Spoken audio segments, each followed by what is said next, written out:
បាទខ្ញុំបាទសូមជម្រាបសួរពុកម៉ែមីងទាំងអស់គ្នាបាទនៅក្នុងថ្ងៃនេះគឺថ្ងៃទី24 ពុកម៉ែមីងបាទនៅអស់សំទោសពុកម៉ែមីងថ្ងៃទី26ខែតុលាឆ្នាំ2025នៅក្នុងថ្ងៃនេះពុកម៉ែមីងខ្ញុំបាទក៏មានសប្បន្នចែកជូនទៅកាន់ពុកម៉ែមីងផងដែរនៅក្នុងសប្បន្ននោះគឺថា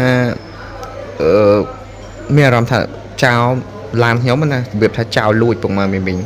ប៉ុន្តែមិនមែនជាឡានដែលខ្ញុំជិះរាល់ថ្ងៃហ្នឹងទេគឺឡានហ្នឹងមិនដឹងជាឡានរបស់អ្នកណាទេប៉ុន្តែគាត់ដឹងថាដូចជាឡានរបស់ខ្ញុំគឺជាប្រភេទឡាន Mazda BT 50ណាពុកម៉ែមីងបាទ Mazda BT 50ហ្នឹងហើយផ្លាកលេខពុកម៉ែមីងសំខាន់វាមានផ្លាកលេខឲ្យខ្ញុំមើលទេលេខ9194ពុកម៉ែមីងផ្លាកលេខប៉ុន្តែអក្សរនៅខាងមុខអត់ដឹងទេពុកម៉ែមីងដឹងតែ9194ឡានហ្នឹងរបៀបថាវាលួចទៅហើយវាជីទៅអស់វាតែអស់ប្រេងណាជាអស់ប្រេងវាយកទៅចតប្លង់ចោលនៅនឹងលូពុកម៉ែមីងប្លង់ចោលនឹងលូអញ្ចឹងយើងអើតមើលតាមលូទៅឃើញផ្លាកលេខប៉ុន្តែវាបាំងខ្លះអញ្ចឹងណាឃើញតែស្លាកលេខកន្លែងលេខទេសខាងមុខយើងអត់ឃើញហ្នឹងហើយដល់ពេលរួចទៅយើងក៏អត់មែនតន់ទៅឯណាចាប់វាដែរព្រោះយើងអត់មានបលិសអីទៅទេអញ្ចឹងយើងក៏ទៅធ្វើរបៀបយើងទៅជួយវាពុកម៉ែមីងប៉ុន្តែទៅជួយទៅជារបៀបឡានហ្នឹងឡានបែនវិញពុកម៉ែមីងរបៀបថាឡានកាច់កបានហ៎ឡានបែន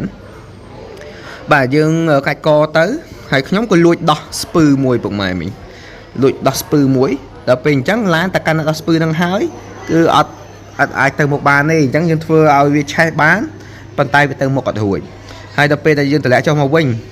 ចៃដន្យអីវាសកត់លើប្រពន្ធខ្ញុំពុកម៉ែមីងបាទសកត់លើប្រពន្ធខ្ញុំនៅធ្វើជាមួយខ្ញុំហ្នឹងប៉ុន្តែខ្ញុំដឹងថាវាប្រងសកត់ខ្ញុំក៏យកអាស្ពឺដែលខ្ញុំដោះមិញហ្នឹងយកទៅកលអញ្ចឹងគឺសកត់អត់ត្រូវខ្លាំងទេខ្ញុំទាញគាត់ចេញតែចុងក្រោយគាត់ទាញគាត់ចេញបានពុកម៉ែមីងហ្នឹងហើយអញ្ចឹងអាហ្នឹងគឺ